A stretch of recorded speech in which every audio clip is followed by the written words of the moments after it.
He goes, comedy specials aren't special anymore. Everybody has one. That's like me, you know. So when I said I was going to film my special, he's like, yeah, they're not special anymore. And he made, like, I was mad, and then I realized he's right. This is more of me thanking you for coming to my dance recital. So thank you, guys. I appreciate that.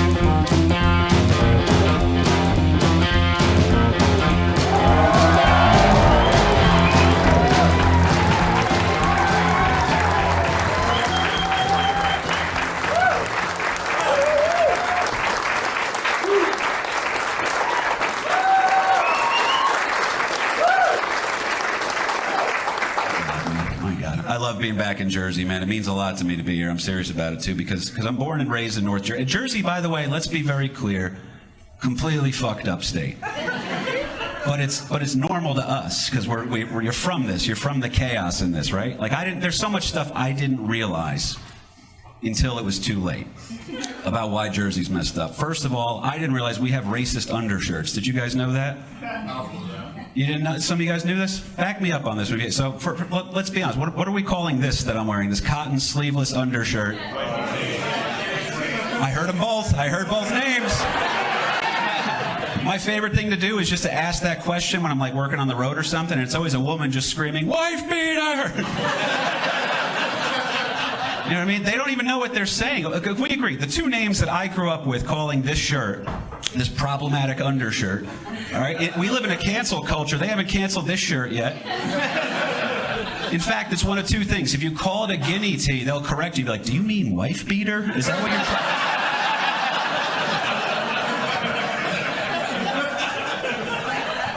Like, this is what I think. I think they were calling it a guinea tee because that's what I associate that shirt with. All my Italian friends and cousins growing up, they would wear that. Either wear their guinea tee or whatever. They'd wear it to like the beach, the gym, court, christenings, any opportunity. But it is weird, man. We have racist undershirts in New Jersey. It messed up my head, and I didn't realize it until it was too late. I got stationed in Jacksonville, Florida with the Navy. My first year down there, it's about 2009 when I'm down there, right? 2009, I think. I went into an old Navy, and I was like, hey, where do you guys keep the guinea teas? And the woman looked at me in horror and goes, what did you just say? And here's what I think. I think they were calling it a guinea tea first, and then a bunch of progressive people got together and said, hey, man, you can't really call it that. That's insensitive to Italian culture. There's so many other groups of people out there that also beat their wives. So in an effort to be more inclusive, we're going to... Eventually it's going to get so politically correct, they're going to call them Mediterranean American domestic violence garments.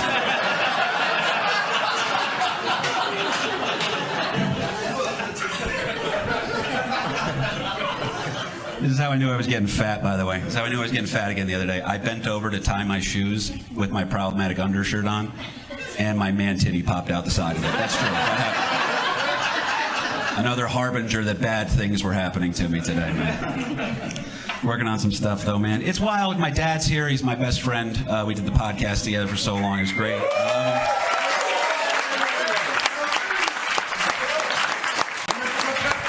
He has fans. He does have fans. That's true, man. But one thing, my dad and I will talk about anything. I go to him with any problem I've ever had, except the one thing we've never talked about, and that's that in 7th grade, my dad caught me masturbating. Yep, I got caught masturbating. Dead to rights. I was right in the middle of it. It was in 7th grade. I didn't have technique or, I didn't know how to hide it yet. And he called me dead to rights, man. I always ask people, I'm like, what did you do if you ever got caught masturbating? What are you going to do? What do you say? And a guy in Austin, Texas stood up and told me, he goes, maintain eye contact and finish.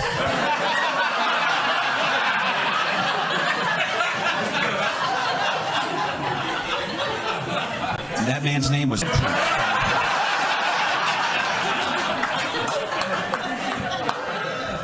Oh, my God. Ridiculous.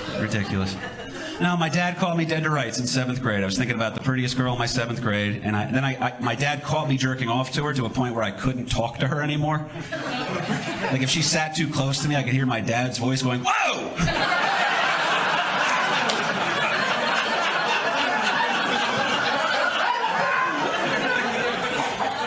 He called me, man. Called me dead to rights, man. Called me dead to rights. My father sits there, looks at me. I lied to him. I tried to lie. I was in 7th grade. My dad just called me, and I'm sitting there like, Dad, you don't understand.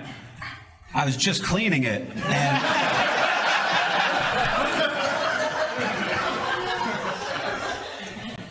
He couldn't even look at me. He goes, that's fine. You're just cleaning it. What's up with the belt wrapped around your neck, though? That's a little, I don't understand that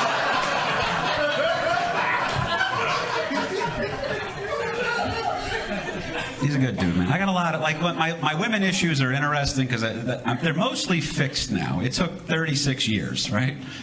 My women issues are mostly, like, solved. But when I lost my virginity, it was with an older girl, and I didn't want her to know I was a virgin, so I lied. And I think women can tell when we lie about stuff like that. My point being specifically that I unrolled the condom before I put it on. Yeah, that was my big dead giveaway that I had done that one, man. It's wild. We knew I was going to screw that one up, too, because first of all, when you unroll a condom that way, now you got to, it's unrolled. Now you got to walk the thing on like a wet sock. You got to try to...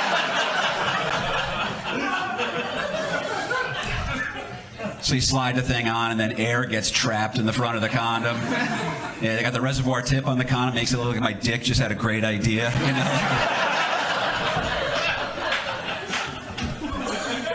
But I'm sitting there, nothing's going to ruin this moment. This girl's beautiful. She's older than me. She's into me. We're going to have sex. I'm going to become a man, right? And I look down at her, and she's looking back at me, and just as I'm about to become a man, the air that's trapped in the front of the condom starts escaping out the back. Just kind of like a...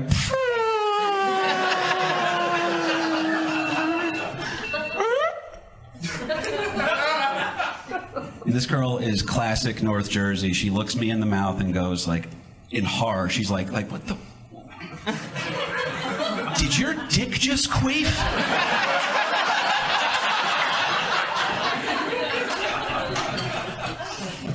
You like that one, guys? No cell phones allowed in here. Just mine that just went off. That's let me know I can start talking about Karlie in a minute. That's let's just get it out in the open. My girlfriend's too pretty for me, okay? I know that because my friends are very comfortable making sure I know. All right? Good friends of mine to this day who have known her for the duration of the relationship will still look at her like she's a job I got I wasn't qualified for. All right? It's unsettling, man. I didn't really, like, I thought I was starting to get some confidence, and then I'm like, oh, what the fuck? Is she Ukrainian? Is it like a... It's like a refugee thing? She had to... You know, what's going on here, man? No, the 90 Day Fiance fucked up a lot of people like me's lives. That's what I'm saying. I walk around with a pretty blonde girl, and they're like, oh, cool, when's your season come on? Let's find out. You know, people are rooting for, like, you actually have a neck unlike the other guy. Go for it. You can do this. Messes me up, though, man. She is too pretty for me. It's absolutely true. I get a lot. And by the way, she is Italian. She's North Jersey Italian girl. The classic kind of Italians, though. Specific kind of Italians. You guys know about these? The blonde hair, blue-eyed Italians? The blonde hair, blue-eyed Italians that speak German at home. The, I mean, the blonde hair, blue-eyed Italians, they have a grandpa named Wolf, those kind of Italians. You know? They came over here in the 1950s, and all of a sudden they're Italian, those Italians. You know, they kind of... don't mind me, I'm just hanging out with the Gestapo every night, you know? Oh, my God. But what are you going to do? They helped us with NASA, you know? Like I said, not all conspiracies are bullshit. I was in the military, though. I love our country. Had a lot of good experiences while I was there. And then, like, one thing that took my confidence away, like when people judge me when I walk into a room with Karlie, and they're like, oh, this high-priced escort just walked in with, you know, a very lucky plumber. I guess he had this truck driver. I guess she's getting out of a ticket or something. I don't know what's happening. But no, the only other time my confidence was that rocked was I just gotten out of boot camp, and I made the mistake of playing Call of Duty against my little cousin, B-Man, we called him. Right? Yeah, don't do it. He whooped my ass in Call of Duty. I was fresh out of boot camp, and he's just like curb stomping me in Call of Duty. To the point where I don't think he's like nervous about national security now. He goes, "You're our first line of defense?" Really? We're paying you for this? One thing, though, he was a young kid. He was in 7th grade, too. I don't know if his parents ever caught him masturbating, but I sort of did, because here's what he did. This is what B-Man did. He shot me in the head in the game, and every time he would beat me, he would start going,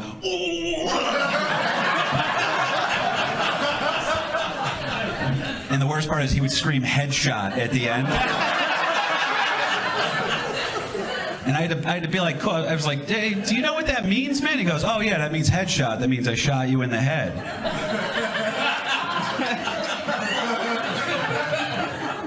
And I was like, no, it doesn't. That means you just jerked off on your godfather, and I'm probably not babysitting anymore. That's probably what that means. Oh my God. Karlie is too pretty for me, though. She's great. She's a ride or die, man. She's pretty excellent. It's a lot of you guys, maybe you know this, maybe you don't. I had a seizure 2 days before Christmas this year, and it's nuts. This is how I know that this girl's a ride or die. I had a seizure at work. I dropped. They rushed me to the hospital. Karlie just sped over there to get to the hospital, right? I was already hooked up to breathing tubes and a ventilator. Nobody could even see my face. But luckily, Karlie was able to find me in the emergency room with all the gear strapped up to my face and everything, because they had cut my pants open.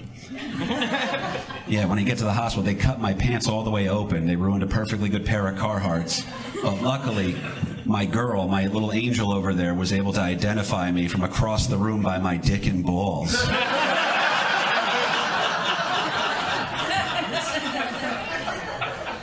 Right? It's a humiliating thing to be in a hospital, by the way, too. They put a catheter in me because I have the Morristown Hospital record for fastest guy on his feet. You know what I mean? I was like, how do I get this catheter out of me? They're like, listen, here's what we're going to do. All right, and the nurse was cool as shit, by the way, too. Karlie's right here. My girlfriend, you know, we just started living together. It's exciting, right? And now I'm like, she's making sure I don't die, you know? It's weird. And the nurse goes to me, she goes, listen, we're going to take the catheter out, but I want you to breathe in and then blow out like you're blowing out 1 million birthday candles. And I was like, then I made the mistake. I looked down as they were pulling the catheter out. Oh yeah. Yeah, it's like the worst. You guys know that magician trick where they just keep pulling the...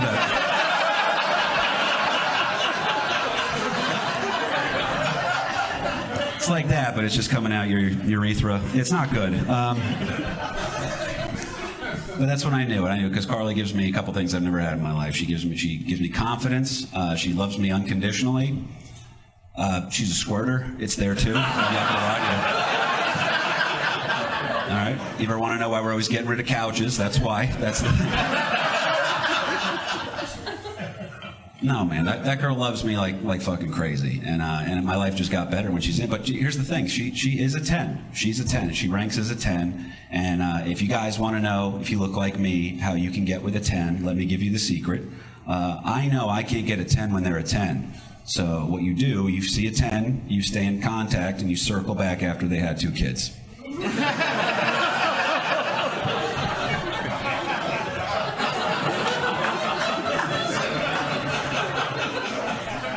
Couple horrified faces, but nobody called me a liar.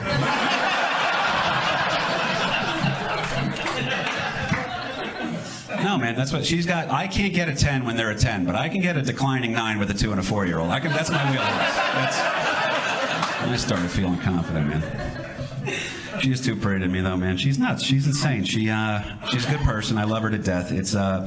It really is, for those of you who have known me for a long time, it's a tale of 2 relationships for me, because the girl I almost married down in Florida, I never wanted to propose to her, ever, and that's all she ever wanted. When I finally did propose to her, it was literally just because I didn't know what to get her for Easter. All right, that's true. That's true, unfortunately, right? And now with Karlie, I fight myself to not propose. Like, most of the time, it's just like a realistic thing where, like, I go to propose, I'm like, oh, fuck, I don't have any money. I forgot. I can't afford this. I can't afford to do this. But then the other stuff is interesting, too, man. Like, I fight myself to not propose to her. But this is 100% true. My dad told me that you'll know when it's time to propose. And let me be clear, I'm not doing it tonight, so just chill. I'm not doing it tonight, but my dad told me, he goes, you'll know when it's time, there'll be a sign, right? And a couple days ago, I thought that I saw the sign, because I realized this girl even complains beautifully. She gave me, it was the most beautiful complaint I have ever heard. She says to me in a whiny voice, she goes, ugh, you lost so much weight, now your dick feels bigger.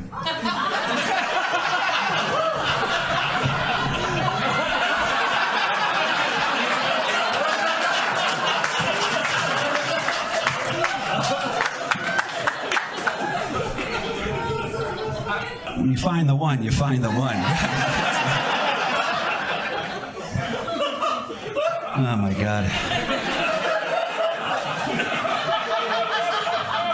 Let me be honest with you guys too. I am doing the stepfather thing. It's wild, but I'm adopted, so I know that you can be in a person's life and they can love you if you love them unconditionally. And I'm trying so hard with her kids. She's got a 2 and a 4-year-old, right? 4-year-old is my best friend on planet Earth. He calls me his KP. We just watched Ghostbusters together, you know, right? 2-year-old, fucking dick. I don't like him.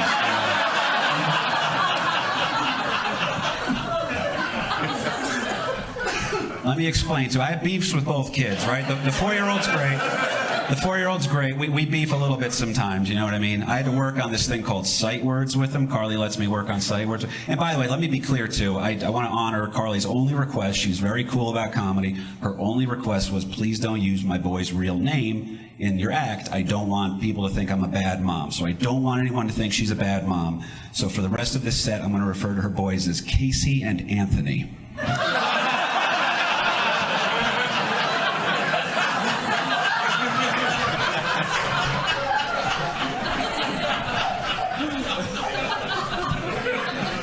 So Casey and Anthony, guys, you get it? We're good? We're on board? So Casey's the 4-year-old. He's great, right? He's a good kid. But I have to work on sight words with him, which is you identify a word based on sight, right? And it has letters in it. And this particular week's letters were A and R. So you have to say words that have an A and an R in it. So we came up with a couple. I said car, candy bar, and then I was running out of words with an AR, and I said, hey, Anthony, why don't you just say AR-15 and see if the teachers get nervous?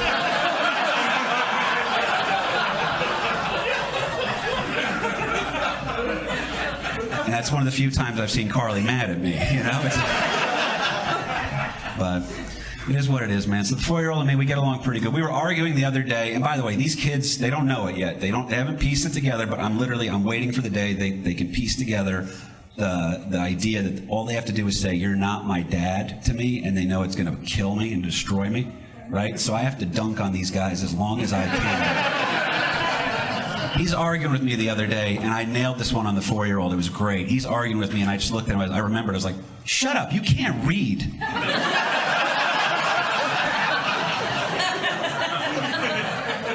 I'm not going to argue with somebody who can't even read, you know? 2-year-old's different though, man. I don't dislike him because he has red hair, but it doesn't help, all right? In an age of peaceful parenting, and I have a red-headed stepchild I can't beat. That's what the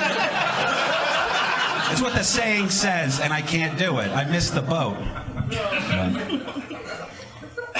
It is weird. I mean, we're trying to figure out stuff with them. Like timeouts is a good discipline for them. You know what I mean? Because it's peaceful parenting stuff now. You don't hit your kids anymore. I found that out. But timeouts work on the 4-year-old. He hates it. He loses his mind. He's very social. He can't stand being in timeout. 2-year-old, we put him in there. He likes it. He likes it. He gets quiet. Sometimes he does push-ups and weights.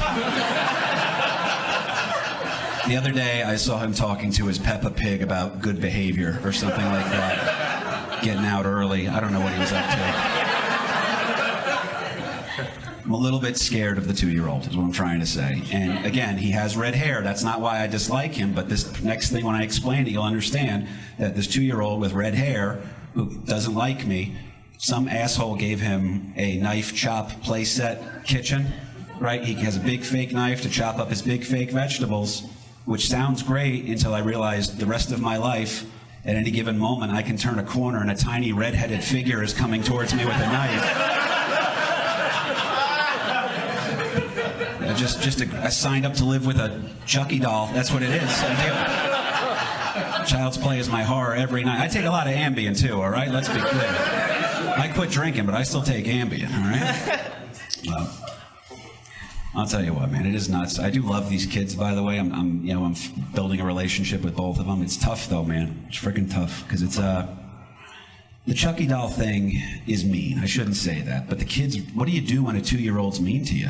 I don't know. I asked this out loud enough to crowds that a stepfather at a show recently came up to me and said, well, here's what you do.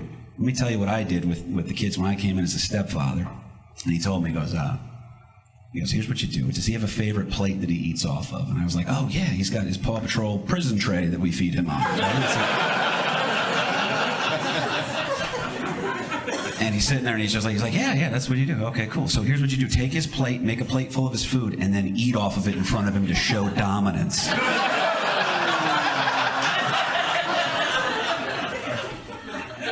I was like horrified. I was like, no, these are indoor children. These are talking about toddlers, not fucking Doberman, dude. Get out of here. Oh my God. I gotta get out of here in a second. So I'll tell you what. This is where I learned. I knew I couldn't take that guy's advice, but you got to figure out your own thing. I can't do what my dad did because it just wouldn't work on these kids. It's interesting because I want to just build good memories with them. I would never hit these kids. But the 2-year-old, I made a plate of food for him the other day, and he slapped the tray out of my hand and said, I want mommy to do it. Right? And I stayed calm. I put my hand on his shoulder and I said, buddy, do you have any idea how hard I fuck your mother every single night?